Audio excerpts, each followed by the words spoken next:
Hello,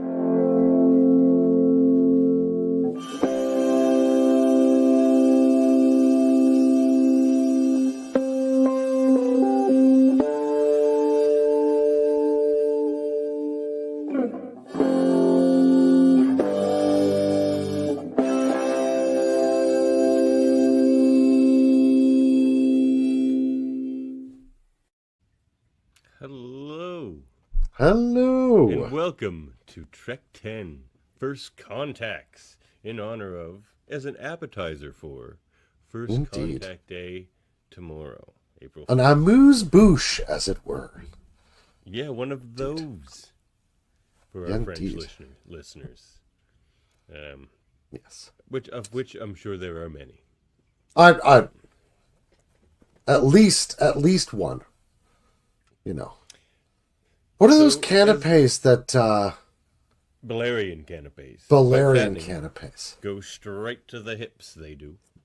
That's right. If you don't mind being a little hippie, dive into those Valerian canapes. I'm sure they're delicious. But as the name implies, this may not be the top 10, but it will be the Trekkiest 10 list. That's true. That's true. That's what defines our choices here. Yeah. What we think are the Trekkiest choices. And who are we? Well, we are your hosts, Davin and Dave. Indeed. A.K.A. Plain Simple Tailors, and your locutors of Trek. So let's do it. Let's do it. Let's look cute about some Trek, but let's... All right, well, I guess that brings us to our number 10, doesn't it? Oh. It's a nice number 10. Number 10 is, and I'll let you take this. Okay. So we have, and I think you made a good point about this earlier in the day, we have a sort of a muddy-ish first contact here, which is the Organians. I mean, one of the things classically about first contact is they never quite go according to a strict plan. Because each one is an encounter with a new, unique, strange, and unknown civilization. Particularly strange in this case, perhaps. Yeah, particularly strange. We're referring, of course, to the original series episode Errand of Mercy, where Kirk and Spock end up on this planet visiting the Organians, who are under increasingly severe Klingon occupation. And they go so far as to begin essentially a guerrilla campaign on the planet before the Organians... Not using actual guerrillas, mind you. No actual weaponized guerrillas, no. Now, there would be an odd Section 31 move, eh? Get Coco! Like, what's the Klingon animal equivalent of a gorilla? I mean, it would be terrifying. That's true. Like, a Mugato? Arg is the pig. Kind of, yeah, a Gumato. Oh, yes. Oh, my.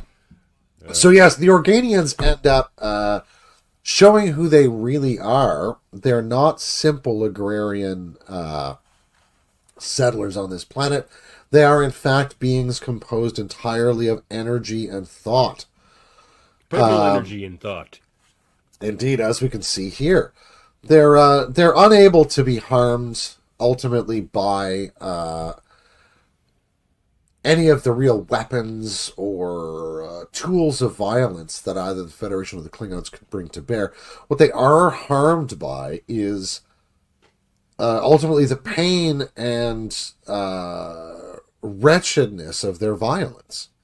You know, like they're distressed by it, and it causes them pain in that respect. And so they put an end to it. But yeah, it's an odd first contact in that no one knew they were going to make it before the Organians decided to just say, no. Let's set the record straight here. Yeah. Why did I suggest it was muddy? Well, let me see if you said much more about it than that. I did. You just said also, is the Organian thing too muddy? Yeah. But I think in the sense that it's not they're not going out to make contact. They're not even. They figure they know what they're dealing with, you know, and then all of a sudden there's this different thing, and they've got to shift gears very quickly. So yeah, it's an odd first contact to start with, but a historically important one. You know, begins the possibility of peace between the Federation and the Klingons. Ah, there we go. There we go. All right, very good. I like that one. All right. Number 10. That's one. Right. Well, this next one is somewhat similar in a way, okay. I would say. But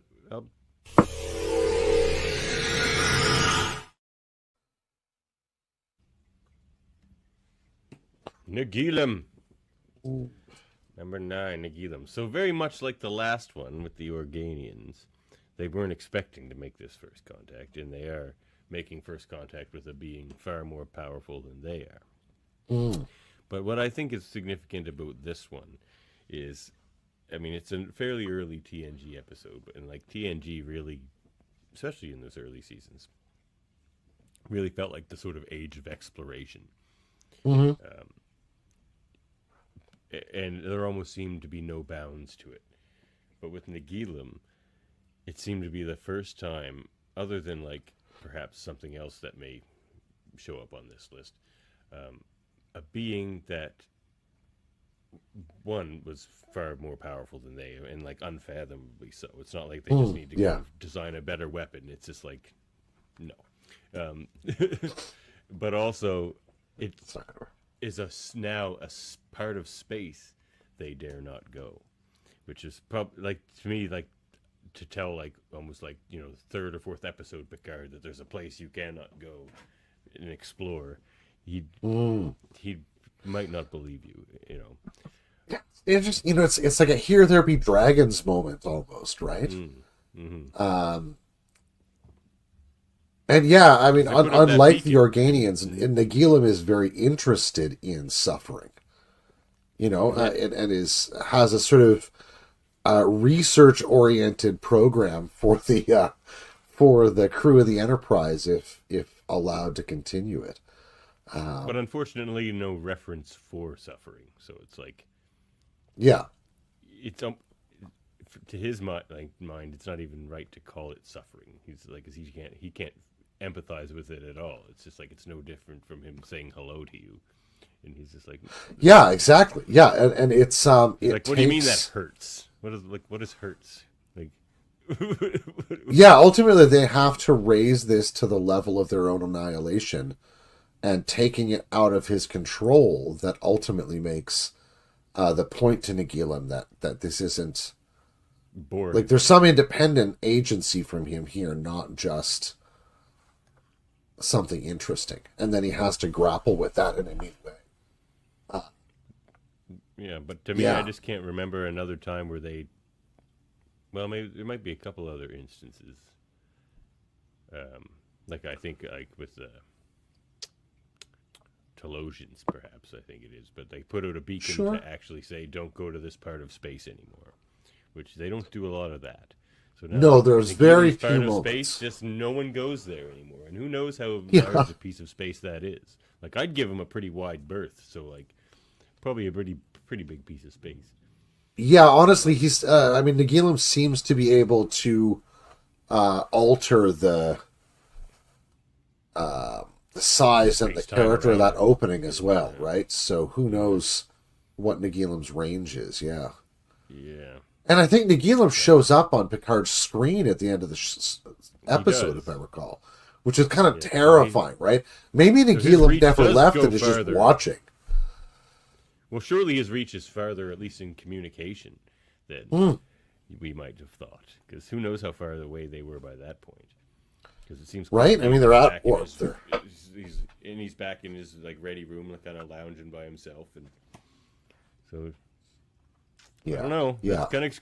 I could revisit that storyline. Nagilum's poking around out there. Oh man. Funny he never showed up in the Day of Blood. Wouldn't it be funny to have Kahless have gone after him?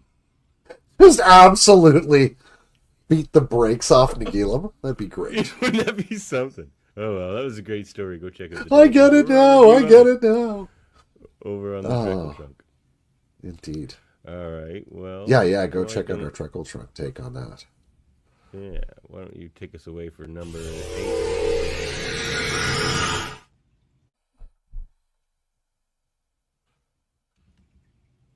Which is the Horta.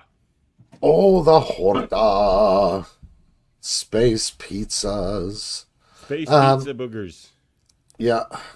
They're sort of like Pizza the Hut from Pizza the Hut. Yeah. Spaceballs, yeah. Hortas are wonderful. I mean, they're a great piece of like really weird animatronics and foam. They're an awesome representation of a really alien physiology. And a true moment where first contact is earned in a way that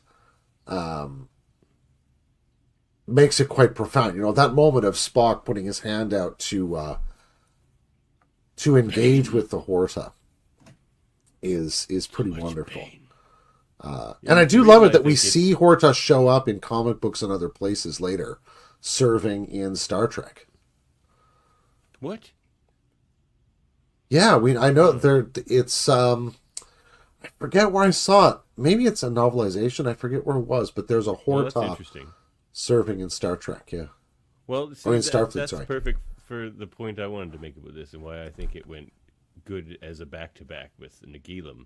Is Nagilum showed them that there are entities out there that perhaps they can't relate to or develop a relationship with them, like strange entities. In the Horta's the opposite. It showed them that there are strange entities out there that, even though they're ridiculously strange in this case, they can relate to and communicate with, and find common ground with, and even more with like them joining Starfleet. So it's like very, very, very Star Trek choice, the Horta. Yeah, and I mean, and as you say it that way, it makes a poignant sort of contrast to the fate of the crystalline entity in TNG. Well, and Day of Blood, but particularly in that very sad TNG episode, you know, where there's another moment where they're really on the brink of establishing that communication again, you know. Yeah, very sad. Yeah. All right, let's move on.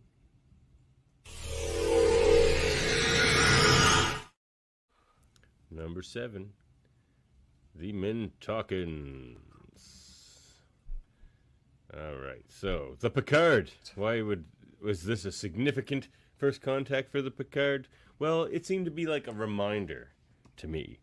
It's just like it was they were perhaps getting a little too cavalier with some of their science, even perhaps. You know, they're like even in Insurrection with their duck blinds and stuff. It's like, do you really need duck blinds on the planet? You can scan pretty good and you can see the ground from above. Like, you don't need these. That's pushing your luck. And there, I think maybe there was just a bit too much of that going on. Even though the Insurrection duck blind takes place after this, so I guess they didn't learn their lesson. But but you're right. It does make the point that they're sort of elevating themselves above these Mintakans in some way that oddly ends up arguing for the Mintakans' view of them at first. Yeah. So it's like, again, not an intentional first contact at all. In fact, a disastrous one, because it's the last thing they wanted to happen. But this is where first contact and the Prime Directive meet. Yeah. They would never want those things to meet. This is where they meet. Well, and beautifully, right? Like the moment of what is sort of divine intervention in this story is precisely the moment where that narrative is subverted in favor of contact between mortal creatures of different domains. You know? And that is just a wonderful turn in the story. Yeah, that's awesome. Mintakan seem like a fine people, but I don't know about that tall fella in the back there. I'll bet you he goes right over chairs, just swings a leg. Well, that's just preposterous. Who would do that? All right, that was number 7. So again, a good reminder about maybe not pushing the chances of making first contacts when you don't want them. Yeah, indeed. Yeah. So moving on to number 2. So,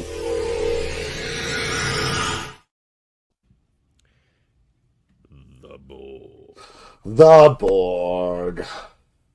Resistance is futile. Your biological and technological uniqueness will be added to our own. Oh, Why man. is this a distinctive first contact? It's honestly one of the most thrilling episodes in season 2. Let's put that right out there. It is a... Is it Q-Who? I think that's Q-Who, yeah. It's a remarkable episode in a couple of regards. I mean, not only that the we neutral see... zone as well. Like in that episode, they sort of meet the Borg too. I think so, yeah. Or they see the remnants of their work anyway, or something. Anyway. That's right. No, they're out. Yeah, they're out on a planet. They're out on a planet somewhere, I think, and they see that. That's a great diorama painting, actually, in the great tradition of Trek diorama paintings. Which we'll talk about in our upcoming Locutors of Trek episode. Oh yeah, on our talk in our season or our 5th episode of season 2, where we talk art of Star Trek with Jenny Johnson. Indeed, that's coming up hopefully this next week, right? 18, I think so. like that, or the week after, yeah. Or anyway, 11, soon. Something like that. No, 11th. Anyway, so yeah, so the Borg, in terms of a first contact, are something forced. We've debated the merits of that move by Q on the show Indeed. before, and I think in many ways it probably ultimately was to humanity's benefit. But the question is, why did he do it? I feel like he did it to take him down a peg again. To show them there really is stuff you're not ready for out there. Yeah. Or that's certainly his stated. That's what he says. That's what he says. That's true. But what? I don't know. What's your sense? I don't know. Is he just messing with Jean-Luc? I don't know. I don't. Well, there's always that ingredient in the stew. That's for sure. I guess. Yeah, I feel like Q has a secret soft spot for humans argument coming on here. Yeah, well, it's like the only explanation we ever got. The closest thing we ever got is an explanation other than what he says in that episode is in season 2 of Picard, where he says even gods have favorites. That's the biggest motivation behind everything we ever saw him do. He loves Picard and he loves Janeway, so he likes to hang out with them and help them a little bit. It's so arbitrary, but very cute. Or was that move to introduce them to the Borg to help Picard specifically, and only really him? That's it interesting. Wasn't good move for most of the people at Wolf 359. Certainly not. Now, mind you, does it mean that humanity survives because it meets a Borg, 700 years before it might otherwise have met them or something, right? No, but that's impossible because the Borg were already stealing settlements on the edge of the neutral zone. Yep, they were there. Yeah, it's a very strange move on Q's part, but yeah, and it's interesting because they do attempt really standard first contact protocols right off the bat. Interesting point, Sam. Well, yeah, that move is why Q's not a villain. Yeah, I don't think he's necessarily a villain either. Though he does make our villains list, I believe, over on our villains ranking. And we have a ranking convention coming up. Speaking of rank conventions, coming up tomorrow. Indeed. Where we're gonna, the uniform forum, we're gonna talk the apparel of Star Trek. That's right. Accoutrements and couture. Yes. Yes, indeed. So yeah, so the Borg are terrifying. I mean, certainly the most unrelenting and perhaps terrifying enemy the Federation has. So the introduction to them in general is going to be pretty significant. Yeah. Yeah.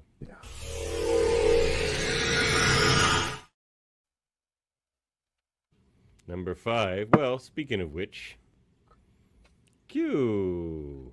Hi, Q. So, I mean, he had to be ahead of the Borg, I felt like, on this list because he introduced us to the Borg. Yeah. So, they don't have one without the other. He's the egg before the chicken or the chicken before the egg, depending on which way you swing in that argument. But... Well, and from his time shenanigans on, he definitely is that, right? I mean, he's a sort of circular cause for the entirety of TNG. And that sense in which he's just really interested in Jean-Luc Picard is I'm really caught by that now.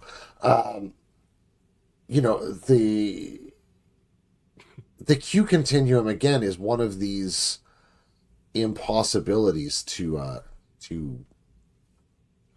just mortal people. Or Sam is suggesting we are y'all are on drugs. And your point is Q higher. Yeah, what does that have to do with Q, this list, or really anything?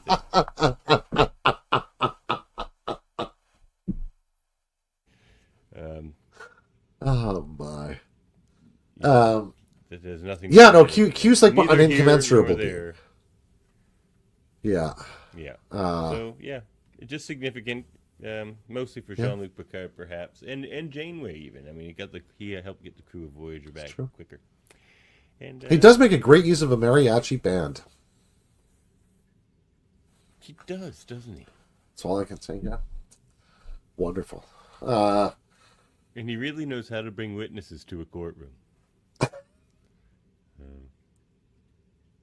One of the best. Oh man, what an absolute like phantasmagoria that first episode is.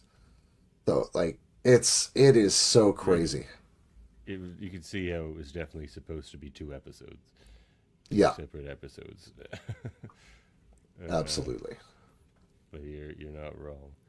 All right, let's move on to number 4.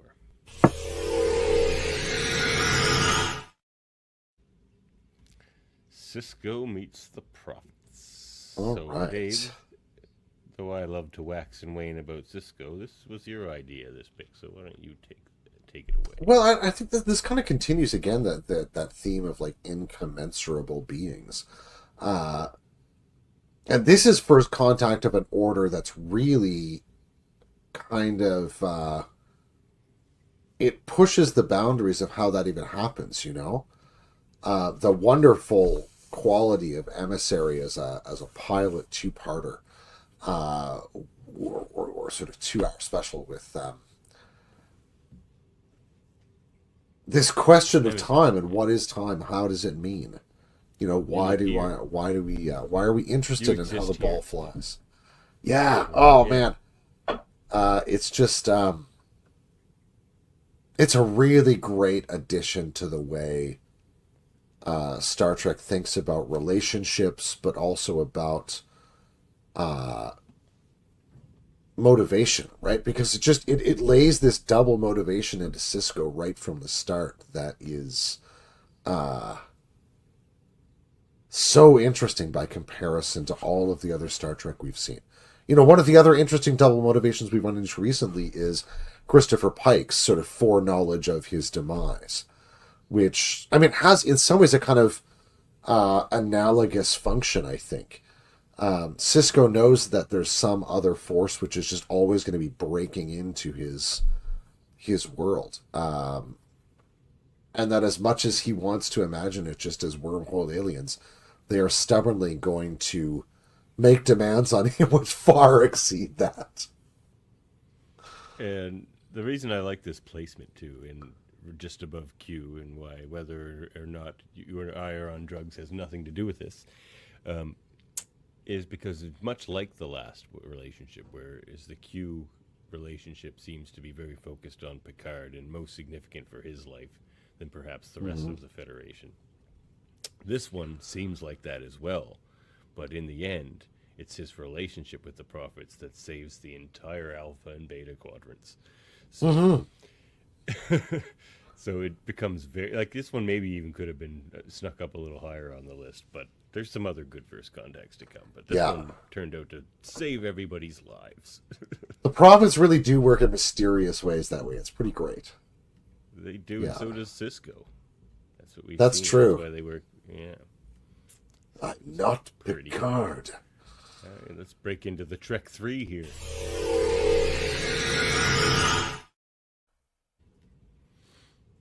Humans Here we are. meet the Klingons. Now, the reason I think this one is very significant, obviously we all love the Klingons, the humans in Starfleet Federation. Klingon relationship is always contentious, but often some allies as well. But very significant. Like it's the other big player kind of thing, other than the Romulans. But they're their own thing. But the reason I thought this one was very significant and interesting, there's Klang, not just because it happens in a cornfield. Who I think, now that I look at him, I feel like he played the president in The Fifth Element as well. He certainly did. That's Tiny Lister. R.I.P. Oh, yeah. Two great roles. Or he also was Zeus against Hulk Hogan back in the day. Oh, man! And that's Debo awesome. in Friday. Nice. Yeah. So it would be funny if he just came down onto the earth there, Klang, and just like, give me that chain.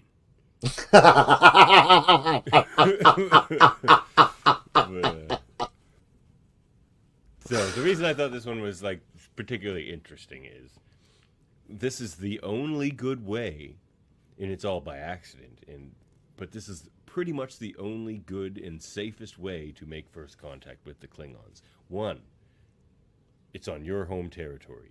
2, there's only one of them. 3, it becomes critically injured, so you're doing a favor to this Klingon, and by doing that, showing the first time the Klingons as a wider populace become aware of you, you're doing them a favor. So it would be dishonorable to then immediately attack you. It's the only good way to make first contact with the Klingons without dying, for the most part. Because otherwise it's just going to be a fleet of D7s coming at you, right?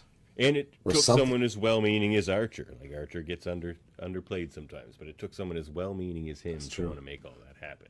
So it's just freakish chance, but it's the perfect way to meet the Klingons, I think. Well, I do love how messy it is as a first contact. Like, that's very in the spirit of both Klingons and humans. Like, they're all kind of like, and their relationship. It's great. So, pretty good. All right, number 2. I also love how that one brings in the theme of the technological and biotech sophistication of the Klingons so early in Enterprise. Like, it really lays this different note down about who and what the Klingons are at that point, that we're going to see like a different side of it, which I really liked. Oh yeah, they're all like, this guy has redundant everything. Like, they're like, well, that's great. The Doctor's like, no, it's not. That's just like so many things that can go wrong. You could be killed by a lung you're not even using. Like, like it's not efficient. It's good for battle, but it is not efficient at all. Yeah. We talk about messy and complicated Klingon biology. That's true.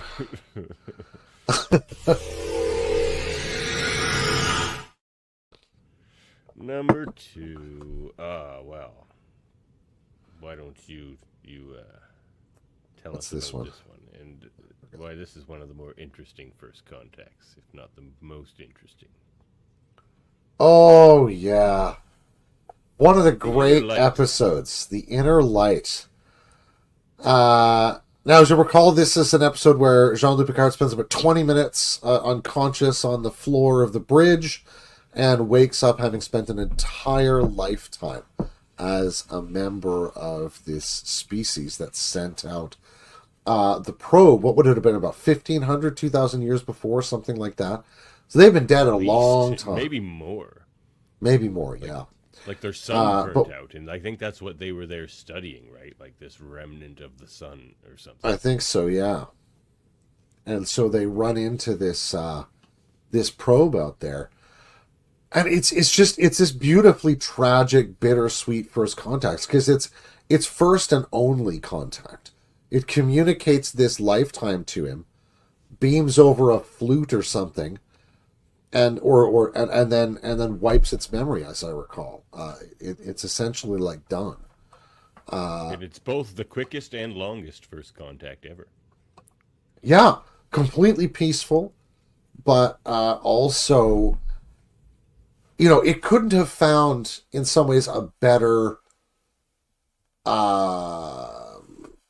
contactee either. A guy who's interested in archaeology and sociological formations, who's going to make really good use of the details of those lives to communicate that culture in what I assume is a series of articles Picard subsequently wrote about this. If he's or contributions to conferences or symposia. Yeah, it's just one of the most gorgeous episodes. It shows this beautiful family, this completely sort of quotidian, day-to-day life of these people, as they're waiting for their culture to die and their planet to end, and trying to live in that knowledge, but still live a good, full life. The most unique first contact, has to be like gifting someone a lifetime. But is it okay? This one's maybe muddy too. Is it first contact because that species doesn't get to meet the Federation? It's a one-way ticket. Yeah, it's a one-way street. It's certainly a non-standard configuration for that, for sure. Yeah. I mean, yeah, exactly. It's only a one-way street. It's only first contact outward in that sense, right? Yeah. Yeah, which is interesting. Very interesting. Yeah. It's as good as they're going to get. It's a great pick. Yeah. It's like a little forget-me-not flower they find, Both either side is going to get. So that's something they have in common. Yeah. Yeah. All right. Well, here it is. The reason everyone will be celebrating tomorrow, and we give you this appetizer here tonight. The humans and the Vulcans. There it is. The epic image, perhaps the most epic image in all of Star Trek, maybe one of them. There it is. Maybe not the handshake, but he steps off. And he steps off. And he's like that. Yeah. And Zeph can't do it, so then we end up. I mean, he can when he's sober. Yeah. Yeah. I mean, that's just not very often. Extra sands to be an engineer, but not at that moment. But I mean, this is the defining moment of two universes, right? Yes, they're both irrevocably changed by this. Yeah, like you'd think is just going to overwhelm the human society. Now they know there are sentient species out there and stuff, but you could argue this changes the Vulcans, if not as much, maybe even more than the humans going forward. Oh yeah, the Vulcans were not this species that would join this federation of all these just like so diverse species, right? Until the humans rubbed off on them for a while. Yeah. Like 70 years or whatever it was. And their diplomatic adventures show that over the course of Enterprise, right? That they're extraordinarily wise and they're powerful, but they're insular and they're not really that interested in other people. No. Which has its disadvantages. Like they had a very limited space program because it was just more problematic for them than anything else. Yeah. But I mean, this and as much as humans have changed Vulcans have just the fundamental finding of others out there, seems to give humanity in the Star Trek timelines this impetus and new sense of purpose that's beyond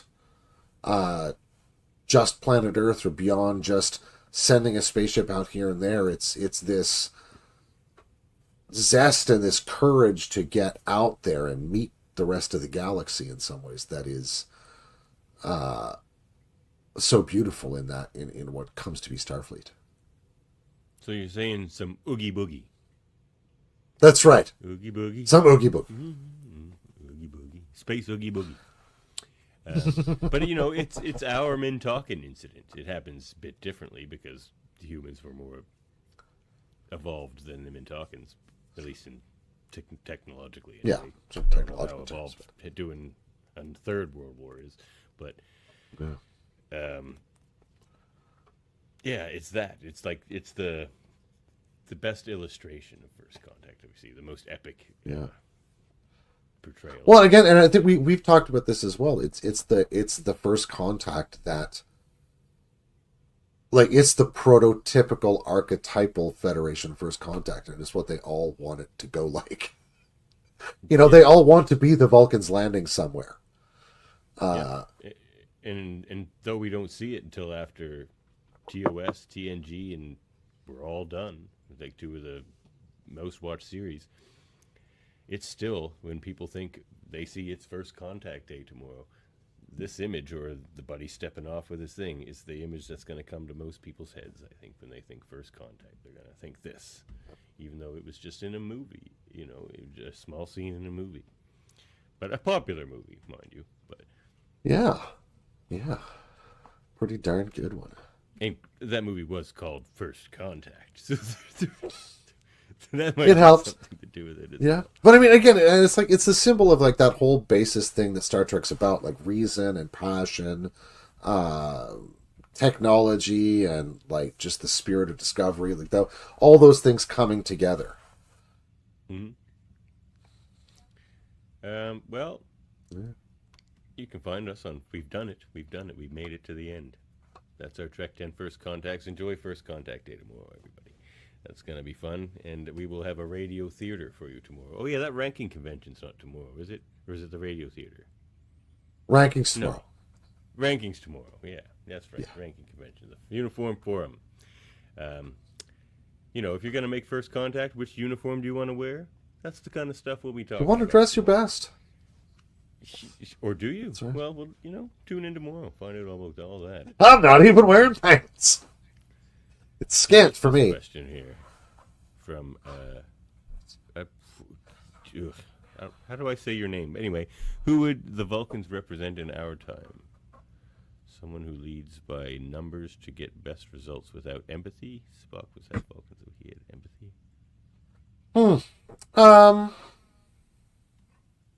It's a good question. I would argue that Vulcans might rather be better represented by somebody like, say, Stephen Wolfram, the computer scientist and computational engineer who develops radical understandings of both how physics and consciousness are derived from extraordinarily simple beginnings emerging into magnificent complexity.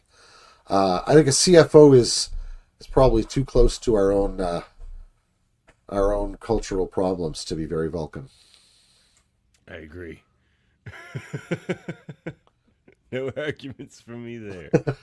All right.